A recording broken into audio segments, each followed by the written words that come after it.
American Truck Simulator. I'm David Steele, and here's my truck. Let's see how well I can maneuver this from this angle. Probably not very well. We'll try it. I would say what's the worst that happened, but if you've followed any of my trucking videos, you'll probably know what may well happen. Right, let's give this a go. Okay, well, we are now, or I am now running, probably we, if you play the game, are now running American Truck Simulator 1.53. And today we're in Los Angeles. This is where it's going to get difficult to see what on earth I'm doing. But maybe I can line it up. Maybe. Let's go. Hey, look at that. What do you know? Right, let's go ahead and jump into the cabin, I think. Yeah, I stalled it, I think. Oh well. Alright, let's get it out of gear. Okay.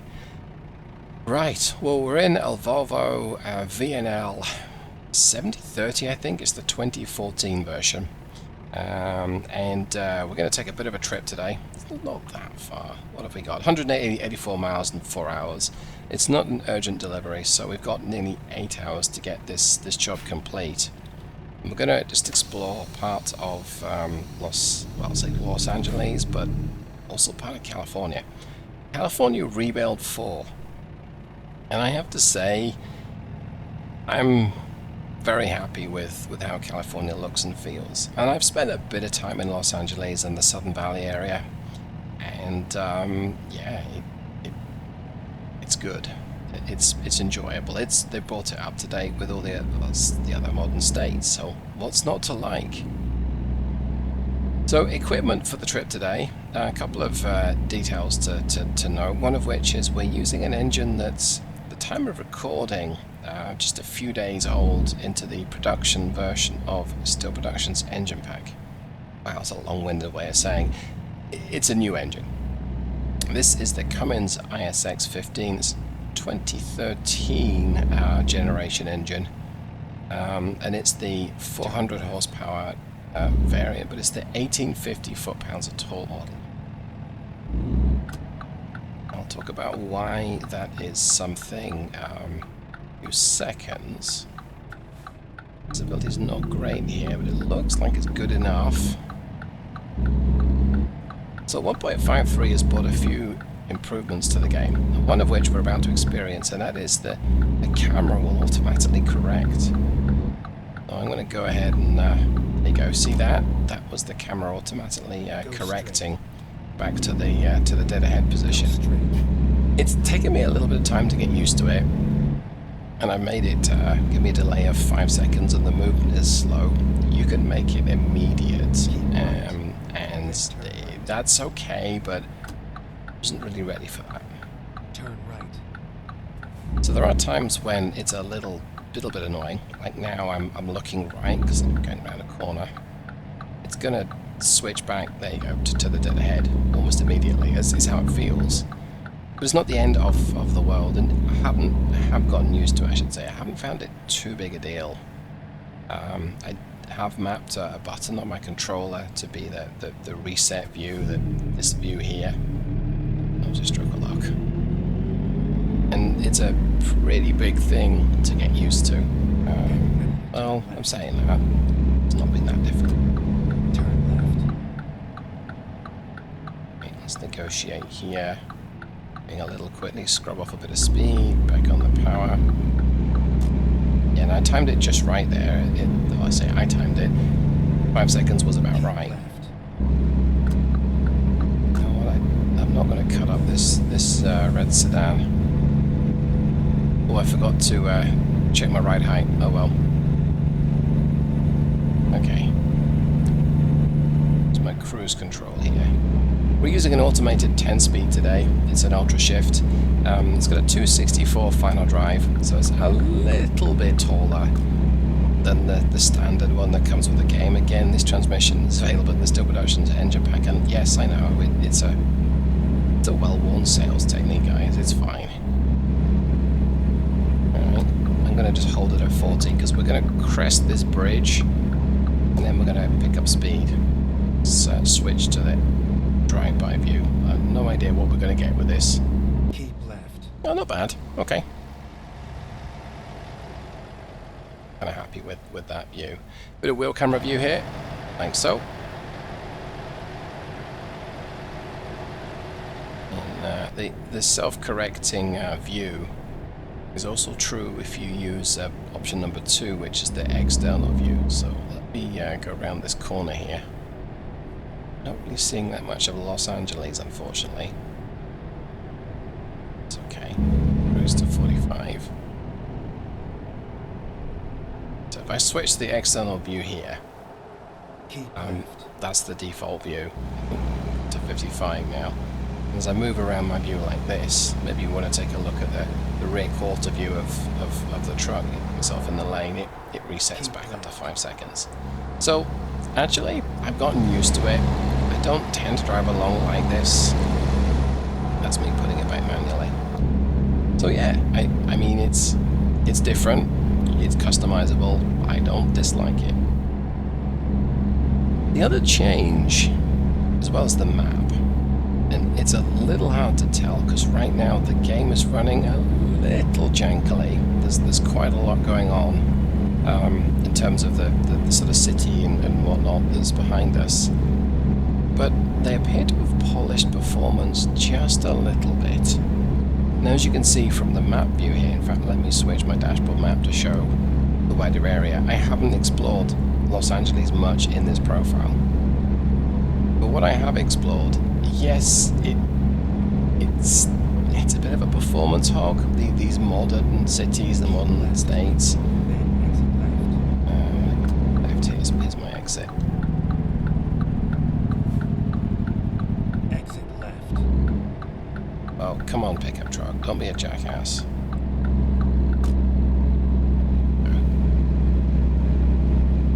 Yeah, so the modern states, the modern DLCs, the modern maps are a bit of a performance hog, and it does appear to be, at least in my system, CPU lag.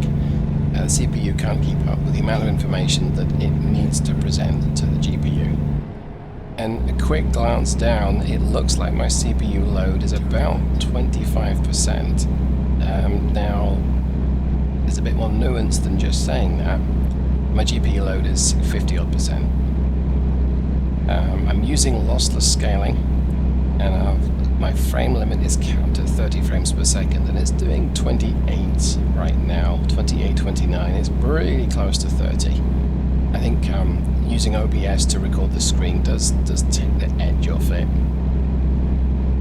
just a little bit. Plus, as I say, this part of California, there's a lot more going on, so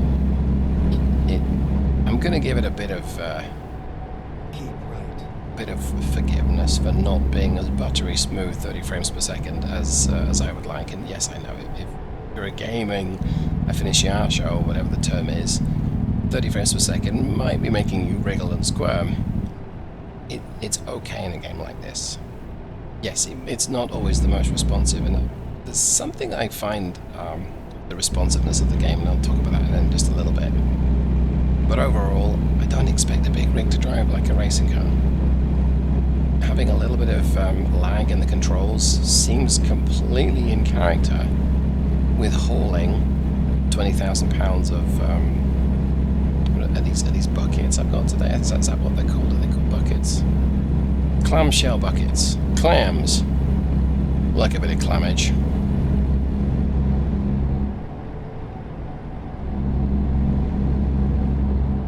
Okay, I think I need to be, to move it, merge into the left. A more left lane. Keep left. Certainly don't want to be too far to the right. Okay, there we go. Right. So this engine is interesting, and I worked on the ISX15 range. It's one of the earlier engines I worked on for my engine pack. And I did not cover most of the Smart Torque or the Dual Torque, or the Smart Torque Plus or the Smart Torque 2 engines, and I may well go in and do some of those at some point going forward. But it's hard to feel the difference in ATS.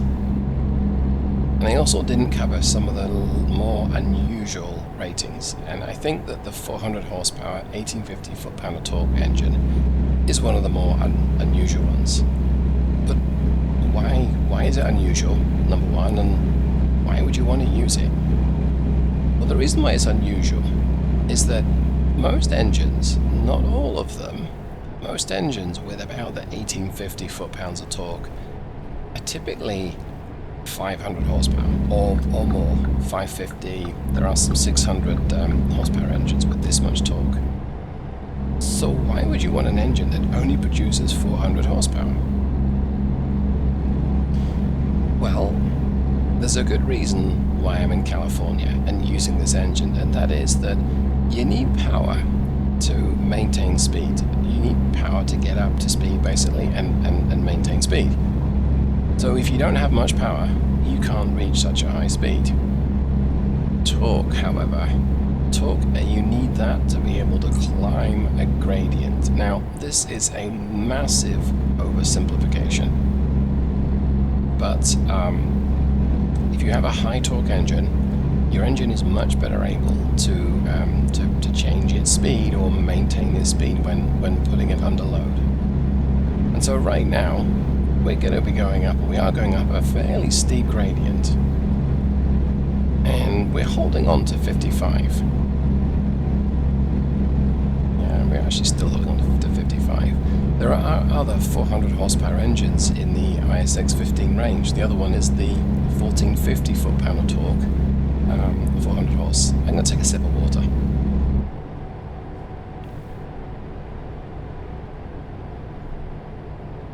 Okay.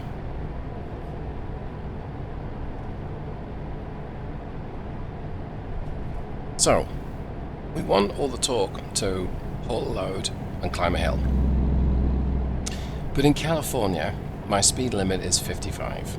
And that's true if I'm towing a trailer, or if I'm not, I'm going to get back up to 50, 55 here even. So I don't necessarily need 500, 550, 600 horsepower, because I'm not going to get up to 60. Well, I shouldn't get up to 65 to 70 miles an hour. But California has hills. Now, a large chunk of California is as flat as a pancake. And if you've seen some of my pancakes, that statement's a bit misleading, but let's go with it for now. But there are also areas near the coast where it is most definitely not flat. And so this state you benefit from having a lot of torque in this state, but you don't need to be able to do 65, 70 miles an hour because the speed limit is 55. So a 400 horsepower is completely adequate. 1850 foot-pound of torque makes a useful difference. Kill my power, use some engine brake here. Let's do a little shifty down here to help the engine brake out. So in that regard, this engine does sound perfect. And yeah, now you could overcome your lack of torque, and to be fair, your lack of power to a lesser extent by using shorter gearing, but what this engine allows me to do is have my cake and eat it. It allows me to run a 15-litre engine with plenty of low-down power, or low-down torque, I should say. Power is a factor of torque and engine speed, but plenty of low-down heave. And combine that with, I can use fairly tall gearing, which is perfect for efficiency. Remember, if you can, if you're traveling along the road at a constant speed, you need a certain amount of power to produce that speed. And your engine will burn a certain amount of fuel to produce the power that you need to do that speed.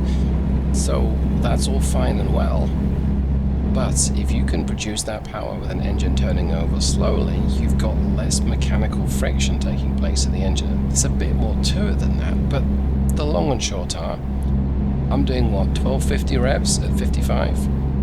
If I were doing 1100 revs at 55, I would in theory be burning that little bit less extra fuel. If I were doing 1400 revs at 55, I'd be burning a bit more. If I'm in an old-timey engine and drivetrain, powertrain, and I'm doing 1700 revs at 55, I'm going to be burning quite a bit more.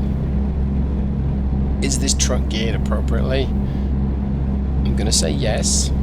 There's most definitely scope to have taller gearing. We could be cruising along at 1100 revs at this speed. Keep right. But I've tried to find a good balance between startability and gradability and efficiency. Exit right. I've spent quite a bit of time working on the ISX15 400 1850 engine. What a mouthful. Turn right. And then of course once I got the engine how I wanted it, it's then what gearbox do you use? And it works fine with the stock gearboxes. Slightly taller gearing can go quite a long way. Covered an awful lot of topics in such a short space of time. But yeah, I find that this is quite a decent combination. Slightly taller gearing than standard, and use all that torque to climb hills, and it'll do it very happily in the higher gears. Right, now the other thing I wanted to talk about, and we did brush upon this a little bit ago, is one of the problems with lossless scaling and running the game at 30 frames per second. Let's just pull off here first. Let's get going. Right, so I'm currently using the transmission in automated mode. Let's put it into manual mode. And the issue I find is that when there's a lot going on in the game, it doesn't always respond to the pushing me when I push the button to shift gear. Right now, of course, it's doing it just fine. And there's a bus right up behind me, so maybe that's why. But when it gets busy, when there's a lot going on in the game, and we're coming up to what looks like a nuclear power station here. Interesting. When there's a lot going on in the game, so if you're driving around through Los Angeles, San Francisco, or indeed any of the new cities especially, or if it's raining, or combine the two, I'm pushing the controller button to change gear, and it's ignoring it. Not a good experience. I wonder if this is the Steam function. I tell my game to use Steam controller for this, and maybe that makes a difference. Speed limit 37.5 miles an hour. That is bizarre, but okay. So yeah, the responsiveness when using certain controls is not always where I want it to be. In fact, it can be very frustrating because I'll push the control and nothing happens. 14 miles an hour? What's going on here?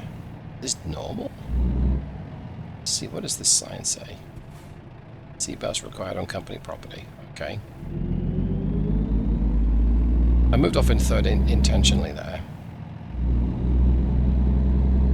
Of course, the one time when, you know, it talking about it, it's going to behave perfectly. This is a pretty sweet engine. It's got lots of low down heave. Maybe the business is French and they're using kilometers per hour and converting it to miles an hour. So 14 is about 20 kilometers per hour. Maybe that's why.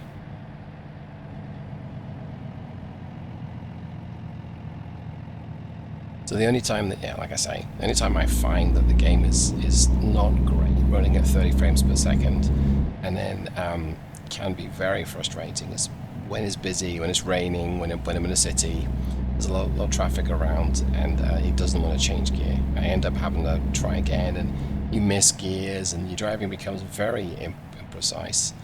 And this all happened when the SCS released 1.5, so hopefully this will be changed, optimized in the future. I think just the fact that the system's just a little busy. Everything is being placed onto one CPU core. Still, we'll try and move it off. So first, let's go to second. Yeah, it's working perfectly now. Maybe it's just been in my mind all along. I don't know.